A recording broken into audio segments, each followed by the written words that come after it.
Sabay-sabay natin alamin ang mga kaganapan na nangyayari sa ating bansa.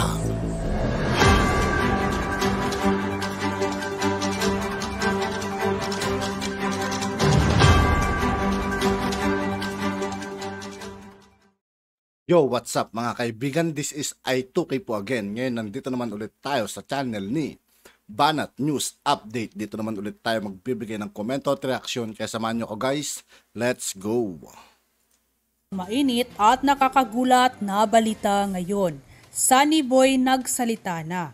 Si Sunny Boy ang huling nakasama ni Jimboy noong araw na pinalibutan sila ng mahigit 20 kapulis habang naglilinis ng bangka. Kwento pa nga ni Sunny Boy, nagulat na lang daw sila ng kaibigan niyang si Jimboy dahil bigla na lang daw silang pinagbabaril ng mga pulis. Taliwas ito sa sinasabi ni Captain Carpio na nilapitan daw muna sila ni Jimboy at Sunny Boy at sinabihan na sumuko. 3 hanggang 4 na putok daw ang narinig ni Sunny Boy at dito na nga mga ka-updates na hulog ang kaibigan niyang si Jimboy sa bangka. Hindi rin daw totoo na lumundag at biglang tumalon sa bangka si Jimboy na pinapalabas na kwento ng mga pulis. Nahulog pala ito dahil tinamaan na pala ng... Grabe mga ganitong klaseng pulis mga kaibigan. Nakakadismay ano. Kawawa naman yung mga matitinong pulis mga kaibigan na sisira yung imahe ng pulis dahil sa kanila. Bala at inamin din ni Sunny Boy na tinakot siya ni Maliban kapag hindi daw siya ang aamin ay hindi na niya makikitang muli ang kaniyang mga magulang. Kaya nang lumabas ang balitang ito ay hindi naman mapigilan ng marami sa ating mga kababayan na maglabas ng kanilang hinaing at komento sa mundo ng social media at ayon pa sa kanila. Bakit po kaya ganyan yang mga pulis? Bakit kasi pag nagkasala ang pulis, relieve lang? Tapos balik ulit, ba't di po kasi ikulong? Ang dumi ng mga pulis, mabibilang na sa daliri yung matino, sanay na sa maraming kalakaran. Pagbabarilin ko kaya mga pulis na yan, pati yung team leader nila na captain, tapos sasabihin ko rin ang mistaken identity para maramdaman din ng kapamilya ng mga pulis na iyan kung ano ang nararamdaman din namin. End quote. Pero bago ang lahat mga ka-updates, kung bago Sa lahat ng hindi pa nakasubscribe mga kaibigan kay Banat News Update, mag-subscribe na po tayo at huwag nyo rin pong kalimutan mag-subscribe dito sa aking channel. Kung ka pa lamang sa aking channel ay mag-subscribe ka na at huwag kalimutang i-click ang notification bell para mas updated ka pa sa mga bago at napapanahong balita na i-upload namin.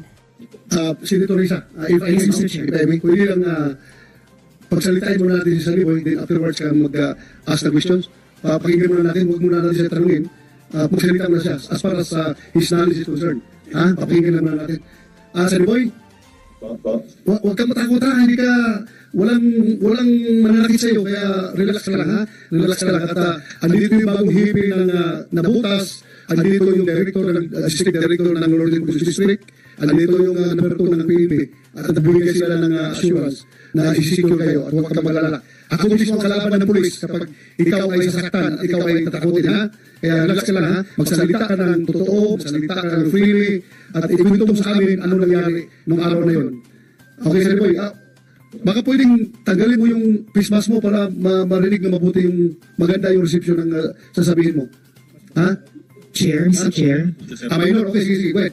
Huwag kang tagalin. Ikwento mo lang sa amin ano nangyari sa araw na yun. Then afterwards, may mga senador na magtatanong sa iyo. Salamat tayo, Mr. Chair. Sige lang, Sige, Sunny Boy. Maganda sana pakinggan mga kaibigan kung di nagpipidback yung boses nila. Ano? Boss, tanong ka ng isip para doon sa usawa ko lang. Nagdagan naman ko sa boss na. Sige. Sunny Boy. Hindi gaano klaro ang dandahan lang sa pagsasalita para marinig kami dito. Ay sa Zoom to, kinakausap nila sa Zoom. Bago ka magpapatuloy, gusto ko lang i-acknowledge muna ang presence ni Senator Jinggoy Estrada. Dito kayo kasama natin. Sige, continue. Sige. Dandahan lang, Sunny Boy, para maintindihan ka namin. Yung tampo ni Jimboy sa bahay para po tanongin ko sa usawa ko lang. Sabi ko naman sige, tira. Wala nang tayong ginagawa. Tapos agad sunod ng GSP ito ako. Tapos pumunta na po sa kami dito. Tapos po ayos din namin ng basketball kami para mag-mas. Magandang alas 12 tinamunta na po kami ng pangkakata. Tatlo po kami noon, ng pamangkilipay. Tapos po, ito sa mausing-busing namin ng Yossi, parang naging nila Jimboy na Yossi po kami. Tapos mga bantang lang po na araw-araw. Bigla-bigla nung sa Jimboy na po. Tapos po, mapapabak si Jimboy sa ilalim tas. Tapos Teka, Sunny Boy, si Senrisa ito. Follow up dun sa kasasabi mo lang. Pero unang-una, paumanhin no, na kailangan ko at kailangan namin itanong ang mga ito, yung mga kagimbal-gimbal na nangyari sa inyo ng kaibigan mong si Jemboy noong August 2. Gusto lang namin makapaghati talaga ng hustisya sa kanya, no? At sa inyo, sa sinapit nyo nung araw na pinatay siya. Tama ba na ang unang naglilinis lang kayo ng bangka noong bigla kayong paputukan? Senator Risa, if I may, sandali lang. Yes, Mr. Chair. Pwede mo patapusin mo natin siya bago natin tanungin? Sige, yes, Mr. Chair. Sige, Sunny Boy. Kasi para buo yung kwento. Tuloy mo, Sunny Boy, tuloy mo. Yes, Mr. Chair. Neta po si Jimboy na halungan. So, bigla ako nagpaputok. Tapos po, ganda-ganda mo pa sa altar. Tapos kasama. Sandali. Dandahan lang. Pwede ba siguro ano? Pwede ka magtalikod na lang dyan sa camera, tanggalin mo yung, para hindi makita yung mukha mo. Tanggalin mo yung face mask mo, tapos tumalikod ka para hindi makita yung mukha mo. Basta nakatalikod ka lang para klaro. Marinig namin dito yung audio. Salamat, Mr. Chair, kasi minor de edad siya. So, yung Jemboy, Sunny Boy, talikod ka muna. And then, talikod ka muna para hindi ka kita ng camera. Hindi kita ang mukha mo. Pwede na yan. O, ganyan. Salamat. Pwede naman siguro off-cam na lang dapat yan, ano. Tanggalin mo yung Sunny Boy, tanggalin mo yung face mask mo para klaro namin marinig dito. Dadahan ka magsalita. Ha? Walang kamera. Sige. Sige, Sunny Boy, ituloy mo na yung kwento mo. Nung naburan ko na ko. Bigla-bigla hindi ka si Jimboy na nakaputok na balay. Tapos bigla-bigla sa atat. Tapos sinabi niya sa akin, hindi ko kayo. Kasi pagsilip ko, tapos siya sa iban, sa gasa ako. Adjust sila sa taon.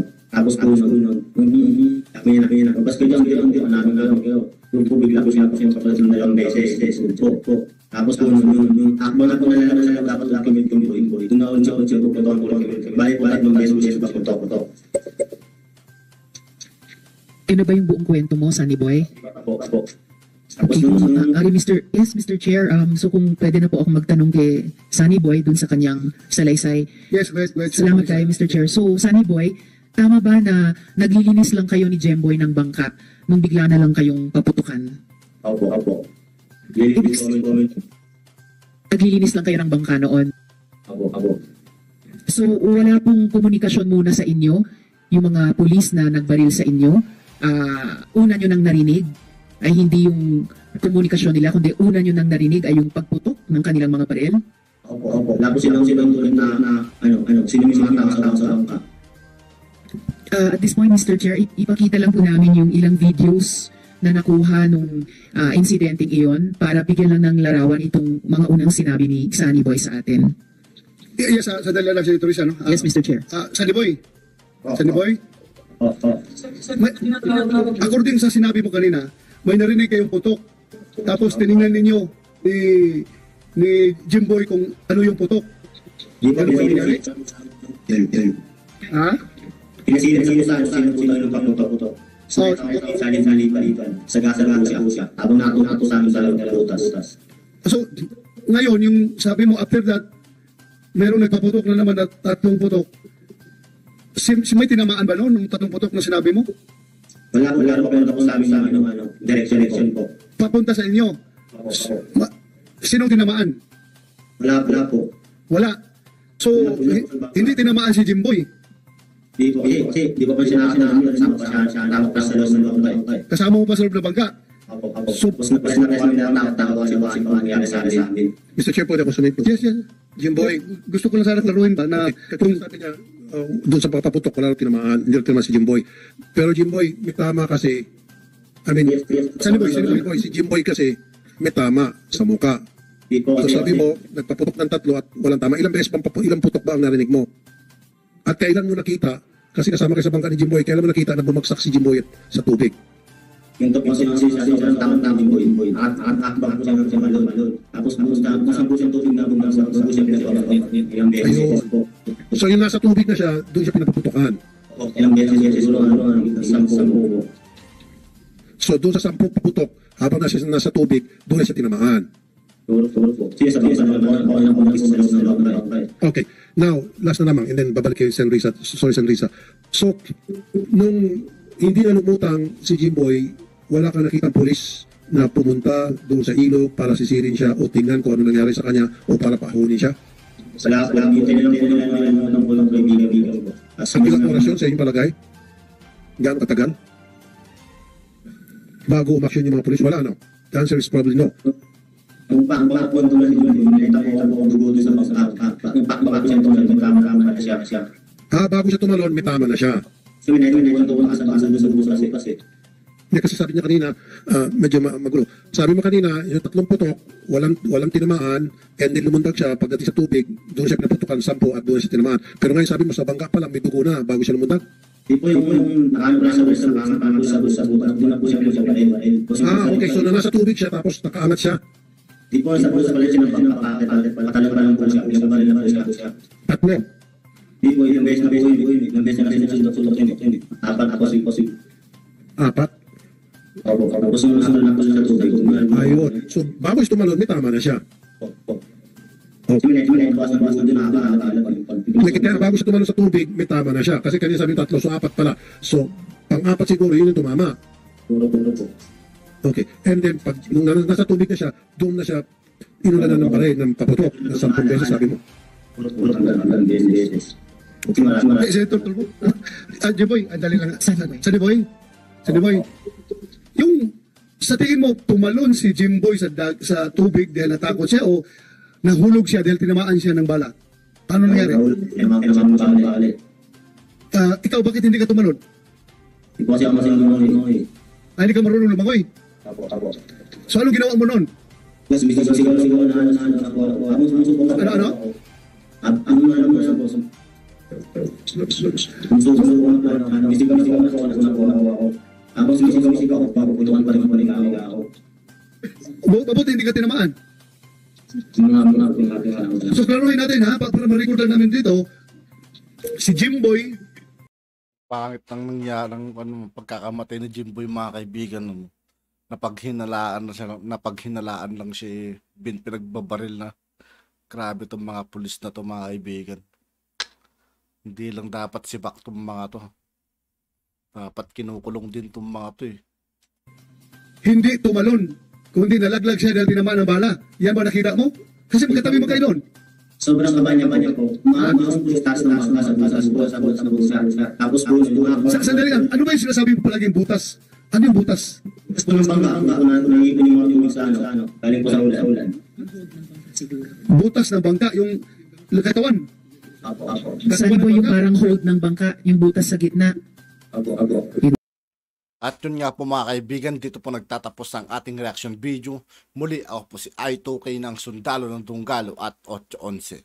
Maraming salamat sa patuloy na pagsuporta. Yeah, peace out.